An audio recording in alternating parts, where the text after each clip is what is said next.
Assalamualaikum warahmatullahi wabarakatuh. Perkenalkan, nama saya Liza Hardina dengan NIM 877556. Saya berasal dari UPBJ Pesisir Selatan. Baiklah, tujuan praktikum kali ini yaitu tentang pencernaan makanan. Nah, di sini ada bentuk-bentuk pencernaan makanan, alat dan bahannya yaitu gambar pencernaan makanan dan alat tulis. Baiklah, saya akan menjelaskan sedikit praktikum tentang pencernaan makanan.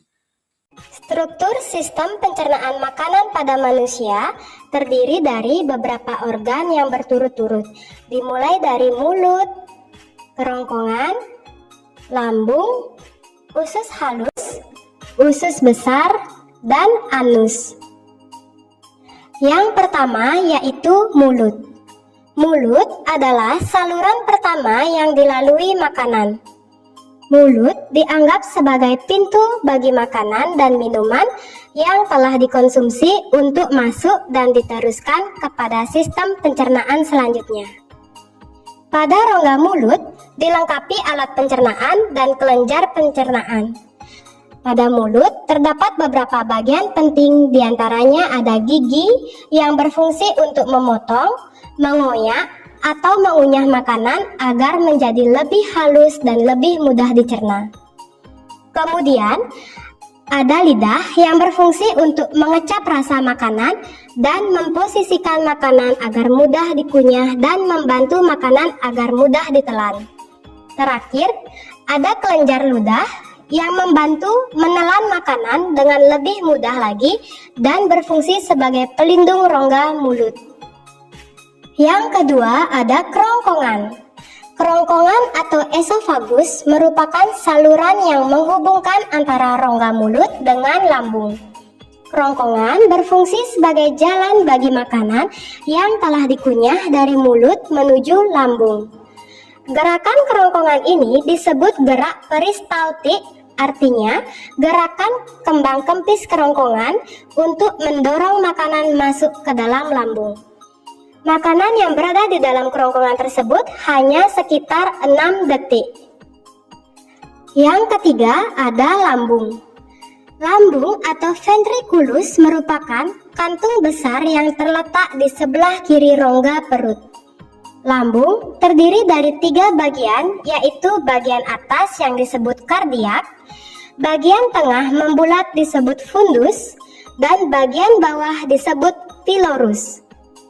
Lambung memiliki fungsi penting dalam sistem pencernaan, yaitu menghasilkan asam klorida yang akan membasmi semua mikroorganisme yang ada pada makanan yang telah kita makan. Yang keempat terdapat usus halus. Usus halus tempat penyerapan sari makanan dan tempat terjadinya proses pencernaan yang paling panjang. Usus halus terdiri dari usus 12 jari atau duodenum, usus kosong atau jejunum, dan usus penyerap atau ileum. Terdapat banyak proses kimia yang terjadi pada usus halus karena di dalam usus halus juga memproduksi berbagai macam enzim yang dapat mengubah beberapa zat makanan menjadi kandungan yang dibutuhkan tubuh agar lebih mudah diserap. Yang kelima terdapat usus besar. Makanan yang tidak dicerna di usus halus, misalnya selulosa bersama lendir, akan menuju ke usus besar menjadi feses. Di dalam usus besar terdapat Escherichia coli yang dapat membantu dalam proses pembusukan sisa makanan menjadi feses yang akan dibuang melalui anus.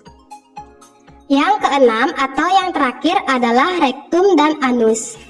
Rektum adalah bagian paling ujung dari usus besar. Rektum juga disebut sebagai jalur yang akan dilalui feses menuju ke tempat pembuangan terakhirnya, yaitu anus.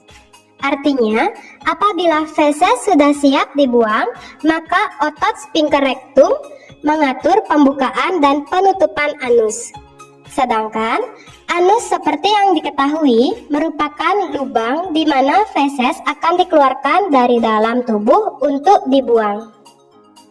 Jadi kesimpulannya yaitu sistem pencernaan manusia terdiri dari mulut, kerongkongan, lambung, usus halus, usus besar, dan anus.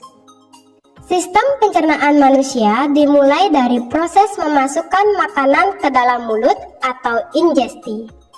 Proses mengubah makanan menjadi kecil dan lembut atau dikunyah oleh gigi yang disebut pencernaan mekanik. Proses mengubah molekul makanan kompleks menjadi sederhana oleh enzim, asam, dan air yang disebut pencernaan kimiawi, dan penyerapan nutrisi dan pembuangan kotoran yang disebut dengan proses penyingkiran.